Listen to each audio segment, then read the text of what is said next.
ನೀವಿನ್ನು ನಿಮ್ಮ ಡೈಮಂಡ್ ಕನ್ನಡ ಟಿವಿಗೆ ಸಬ್ಸ್ಕ್ರೈಬ್ ಆಗಿಲ್ಲವೇ? ಹಾಗಿದ್ದರೆ ಸಬ್ಸ್ಕ್ರೈಬ್ ಬಟನ್ ಮೇಲೆ ಕ್ಲಿಕ್ ಮಾಡಿ ಹಾಗೂ ನಮ್ಮ ಹೊಸ ವಿಡಿಯೋಸ್ ಅಪ್ಲೋಡ್ಗೋಸ್ಕರ ಪಕ್ಕದಲ್ಲಿ ಕಾಣುವ ಬೆಲ್ ಬಟನ್ ಮೇಲೆ ಕ್ಲಿಕ್ ಮಾಡಿ. ನಮ್ಮ ಎಲ್ಲ ವಿಡಿಯೋಸ್ಗಳನ್ನು ಲೈಕ್ ಮಾಡಿ, ಶೇರ್ ಮಾಡಿ ಹಾಗೂ ಕಮೆಂಟ್ ಮಾಡಿ.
ಏನು ಅವಾಗ ದೇವಸ್ಥಾನ ತೊಂದರೆ ಆದಷ್ಟು ಒಳ್ಳೇದು ಮಾಡ್ತಾನೆ. ಜನಗಳು ಅಭಿವೃದ್ಧಿ ಆಗಿರೋದು ಸಾಕ್ಷಿ.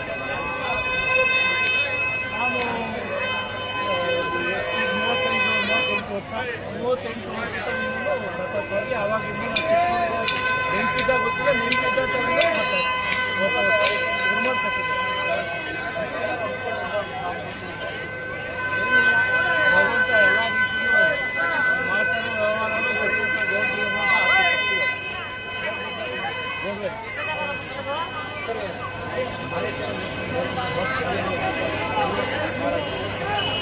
ತುಂಬ ಅಚ್ಚುಕಟ್ಟಾಗಿ ಹಿಂದೆ ಇದೆಲ್ಲ ಇದಾಗಿದೆ. ನಮ್ಮ ಅದೆಲ್ಲ ಆಗಿದೆ. ಇದೇ ರೀತಿ ಹೆಚ್ಚಿನ ರೀತಿ ನಮ್ಮ ಸುತ್ತಮುತ್ತ ಹಳ್ಳಿನ ಜನಗಳು ಎಲ್ಲರೂ ಇದೆ ಅತಿ ಹೆಚ್ಚಾಗಿ ಬಂದು ಆದಷ್ಟು ಸೇವೆ ಮಾಡಬೇಕು ಅಂತ ಮುಂಚೆ ಬರೋಕ್ಕೆ ವಿನಾಯಕ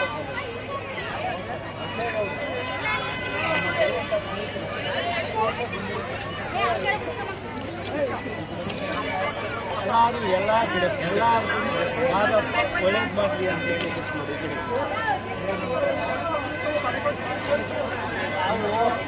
ಚೆನ್ನಾಗಿ ಕಾಣ್ತದಲ್ಲ.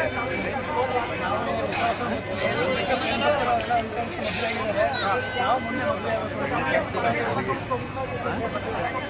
ಕಟ್ಟಿಲ್ಲ ದಸ್ತು ಮಾಡ್ತಿದ್ದೀವಿ.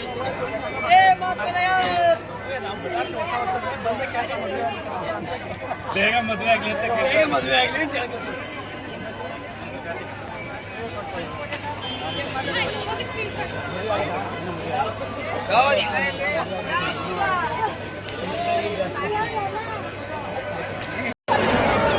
ಮಹದೇಶ್ವರ ಈ ನಮ್ಮ ಪದ್ಧತಿ ಹೋಬಳಿಯ ಎಲ್ಲ ಈ ಭಾಗದ ಮತ್ತು ಅಕ್ಕರೆ ಗ್ರಾಮದ ಕೆಲವು ಗ್ರಾಮಗಳ ಈ ಒಂದು ಕೇಂದ್ರ ಬಿಂದು ಮಲೆ ಮಹದೇಶ್ವರ ಜಾತ್ರೆಗೆ ಸುತ್ತಮುತ್ತಲಿನ ಜನ ಸೇರಿ ವಿಜೃಂಭಣೆಯಿಂದ ಈ ಕಾರ್ತಿಕ ಮಾಸದ ಸಂದರ್ಭದಲ್ಲಿ ನಾವು ಜಾತ್ರೆ ಕ್ರೀಡೆಗಳಿಂದ ಸ್ವಾಮಿಯ ದರ್ಶನವನ್ನು ನಾವು ಪಡಿತೀವಿ. ಸರ್ ತಮ್ಮ ಹೆಸರು? ನಾಗರಾಜ್ ಅಂತ ಉಮಾರ್ಕ ಬರ್ತಾರೆ. ಏನು ಮಾಡ್ಕೊಂಡಿವಿ ಸರ್ ತಾವು? ನಾವು ಕಂಡ್ರೆ ಸರ್ ನಾಗರಾಜ್ ಸರ್ ಭಾಳ ಭಕ್ತಿಯಿಂದ ಪ್ರಾರ್ಥನೆ ಮಾಡ್ತಾ ಇದ್ರು, ಪೂಜೆ ಸಲ್ಲಿಸ ಏನು ಅಂದ್ಕೊಂಡ್ರಿ ಸರ್? ನಮಗೆ ನಮ್ಮ ಮಕ್ಕಳಿಗೆ ಕಷ್ಟ ಒಳ್ಳೇದಾಗಲಿ ಅಂತ ನಾವು ಹೇಳ್ತೇವೆ. ನಾಗರಾಜ್ ಸರ್ ಎಷ್ಟು ವರ್ಷ ಗೊತ್ತಾಗಿದೆ ಸರ್? ನಾವು ನಮ್ಮ ಬುದ್ಧಿ ಬಂದಿದ್ದರಿಂದ ನಾವು ಈ ದೇವರ ದರ್ಶನ ಮಾಡ್ತೇವೆ. ಚಿಕ್ಕದ್ರಿಂದ ನಾವು ಈ ಜಾತ್ರೆಯಿಂದ ಬೆಳಿಗ್ಗೆಯಿಂದ ಸಂಜೆಯಿಂದ ಜಾತ್ರೆಗೆ ಹೋಗೋದೇ ಒಂದು ಕನಸು ಬರ್ತೀವಿ. ನಾಗರಾಜ್ ಅವರು ಸರ್ ನೀವೇನಾದ್ರು ಅಂದ್ಕೊಂಡಿದ್ರ ಈ ಥರ ಏನಾದ್ರು ಮಾಡಬೇಕು ಆ ಥರ ಅಂತ ಮಾದರ್ ಮೊರೆ ಹೋಗಿದ್ದು ಉಂಟಾ? ಆ ಥರದ ಯಾವುದೂ ಇಲ್ಲ. ಸರ್ ಈಗ ಸುತ್ತಹಳ್ಳಿಗೂ ಜಾತ್ರೆಯನ್ನು ಸಂಬಂಧಪಟ್ಟದ್ದು ಬರುವಂಥ ಭಕ್ತರಿಗೆ ಏನು ಹೇಳೋದಕ್ಕೆ ಇಷ್ಟಪಡ್ತಾರೆ? ಬರುವಂಥ ಬಂದರೆ ಶಾಂತಿಯುತವಾಗಿ ದೇವರ ದರ್ಶನ ಮಾಡಿ ಎಲ್ಲ ವಿಜೃಂಭಣೆಯಿಂದ ದೇವ್ರನ್ನ ಮೆರೆಸಿ ಇಲ್ಲಿ ದೇವರ ಕೃಪೆಗೆ ಪಾತ್ರರಾಗಿ ಶಾಂತಿಯುತವಾಗಿ ಮಾಡಬೇಕು ಅಂತ ನಾನು ಬರುವಂಥ ವೀಕ್ಷಕರಿಗೆ ಏನು ಹೇಳ್ತೀರಾ ಸರ್? ಎಲ್ಲರೂ ಶಾಂತಿಯುತವಾಗಿ ಎಲ್ಲರೂ ದೇವ್ರ ದರ್ಶನ ಪಡೆದು ವಿಜೃಂಭಣೆಯಿಂದ ಜಾತ್ರೆನ ನೋಡ್ಕೊಂಡು ಥ್ಯಾಂಕ್ ಯು ಸರ್. ಎಲ್ಲಿಂದ ಬಂದಿರೋದು? ಏನು ಮಾಡ್ಕೊಂಡಿದ್ದೀರಾ ಸರ್? ಓಕೆ, ಹೇಗನ್ಸೋದು ಸರ್ ಖುಷಿ? ಹೇಗನ್ಸೋದು ಖುಷಿ ನಿಮಗೆ? ಚಿಕ್ಕ ವಯಸ್ಸಿನಿಂದ ತುಂಬ ಖುಷಿ ಕೊಡುವಂಥದ್ದು. ಪ್ರತಿ ವರ್ಷ ನಾವು ಮತ್ತೆ ಈಗ ಪಟೇಲ್ ಉಸ್ಕಂಠಯ್ಯನವರು ಆದಷ್ಟು ದೇವಸ್ಥಾನ ಹೊರಗಡೆ ಬರ್ಬೇಕಾಗುತ್ತೆ. ಪಟೇಲ್ ಉಸ್ಕಂಠಯ್ಯನವರು ಆದಷ್ಟು ದೇವಸ್ಥಾನ ಹೊರಗಡೆ ಬರ್ಬೇಕಾಗುತ್ತೆ. ಇವತ್ತು ಕೊನೆ ದಿನ ತೇರು ಇರ್ತದೆ. ಆಮೇಲೆ ಹಬ್ಬದ ಪ್ರತಿ ಕಾರ್ತಿಗಳಲ್ಲೂ ಪೂಜೆಗಳು ನಡೀತದೆ. ತುಂಬ ಭಕ್ತಿಯಿಂದ ಹಬ್ಬವನ್ನು ಏನು ಹೇಳೋದಕ್ಕೆ ಇಷ್ಟಪಡ್ತೀನಿ ವೀಕ್ಷಕರು? ದಯವಿಟ್ಟು ಬಂದು ಹಬ್ಬನ ಇದನ್ನು ಭಾಗವಹಿಸಿ ಈ ಜಾತ್ರೆ ಸಂಭ್ರಮವನ್ನು ಹಂಚಿಕೊಳ್ಳಿ ಮತ್ತು ಆದಷ್ಟು ಶಿಸ್ತಿನಿಂದ ಇರಿ ಅಂತ ನಾನು ಕೇಳ್ತೀನಿ. ನಾವು ದೇವಸ್ಥಾನಕ್ಕೆ ಹಣ ಇದ್ದಂಗೆ ಹೆಚ್ಚು ಕಡಿಮೆ ನಾವು ಬುದ್ಧಿ ಕಂಡಾಗಿದ್ದಂದರೆ ನಾವು ಹುಟ್ಟಿದಾಗಿಂದನೂ ಬರ್ತಾ ಇದ್ದೀವಿ ಅನಿಸುತ್ತೆ. ಒಂದು ವರ್ಷ 2 ವರ್ಷದಿಂದನೂ ಹಾಗಿದ್ರೆ ಅವ್ರು ಹೇಳ್ದಾಗಿಲ್ಲಿ ಅಭಿವೃದ್ಧಿ ದೇವಸ್ಥಾನದ ಅಭಿವೃದ್ಧೀಕರಣ ಇವೆಲ್ಲ ನೋಡಿದ್ರೆ ದೇವರು ಎಲ್ಲರಿಗೂ ಒಳ್ಳೆಯದಾಗಿದೆ ಬರ್ತಾ ಇದ್ದಾರೆ ಸುತ್ತಮುತ್ತ ಜನ. ಹಾಗಾಗಿ ನಮ್ಮ ಸುತ್ತಮುತ್ತಲ ರೈತರ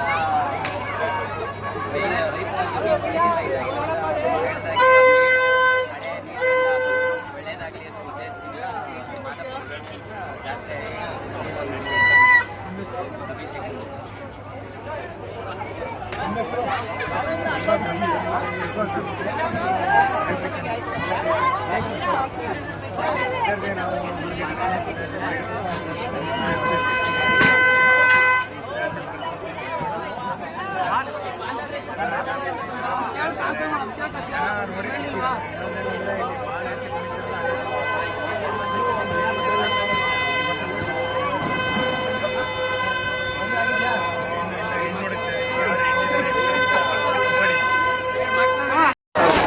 ಓಕೆ,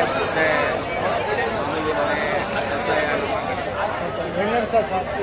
ಏನು ಇವತ್ತು ಬೈದರೆ ಜನಗಳು ಬರ್ಬೇಕಲ್ವಾ? ಹಿಂದೆ ಮುಂದೆ ಬರಬೇಕು. ಪಟೇಲ್ ಉಸ್ಕಂಠಯ್ಯನವರು ದೇಶ ಬಂದ್ರೆ ಜನ ಕ್ರೌಡ್ ಇರ್ತಾರೆ. ಆದಷ್ಟು ಬೇಗ ದರ್ಶನ ನೋಡಿದ್ರೆ ನೀವು ಮಾಡಬೇಕು. ಎಷ್ಟು ಜನ ಹಂಗೆ ನುಗ್ಗಲು ಸುತ್ತೇನ್ ಕೊಪ್ಪಲು ಭಾರತದಿಂದ ಮಾಡ್ತಾರೆ ಜನ ಯಾರು ಹೋಗ್ಬಾರ್ದು. ಖಂಡಿತ ಏನಪ್ಪ ಅಂದ್ರೆ ನಮ್ಗೆ ಬರ್ಬೇಕು. ಆದಷ್ಟು ಬೇಗ ಇಲ್ಲೇ ಇರ್ಬೇಕಾದ್ರೆ ಕೇಳ್ಕೊಳ್ತಾ ಇದ್ದೀವಿ. ಎಲ್ಲ ಕ್ರೌಡ್ ಈ ಕಡೆ ಭಾರಿ ಹಿಂಸೆ ಆಯ್ತು. ನಿಮಿಷಗಳಲ್ಲಿ ಹೊರಡುತ್ತೆ. ಓಕೆ ಸರ್ ಹೇಳೋದಕ್ಕೆ ಇಷ್ಟಪಡ್ತೀರಾ ಜನಕ್ಕೆ? ಜನಕ್ಕೆ ಏನು ಹೇಳ್ತಾರೆ ಸರ್, ಜನ ಮಾಮೂಲಿ ಸರ್, ಜನ ದೇವರು ದಿವ್ಸರು ಅಂತ ಮಾಮೂಲಿ ಎಲ್ಲ ಜನಗಳು ದೇವ್ರನ್ನ ಜಾಸ್ತಿ ಇದು ಮಾಡ್ತಾರಲ್ವಾ. ಇವತ್ತು ನಾನು ನೋಡ್ತಾ ಇದ್ದೀನಿ, ಇವತ್ತು ಕಲಿಯುಗದಲ್ಲಿ ಜನಗಳು ದೇವರು ಅಂದರೆ ಮುಗಿಬಿಡ್ತಾರೆ. ಅದರಿಂದ ಇವತ್ತು ಮಾಮೂಲಿ ಮಾಡಲೇಬೇಕಾದ್ರೆ ದೇವರು ಇದ್ರೇ ನೀವು ಎಲ್ಲ ಜನರ ಎಲ್ಲ ದೇವ್ರಿಗೋಸ್ಕರ ಮಾಡ್ಕೊಳ್ತಾರೆ ಅಷ್ಟೇ ಮಾಡ್ತೀವಿ, ಬೇರೆ ಇನ್ಯಾರು ಜನ ನಿಮ್ಮ ಹೆಸರು? ರಮೇಶ್ ಅಂತ ಹೇಳಿ. Okay, thank you.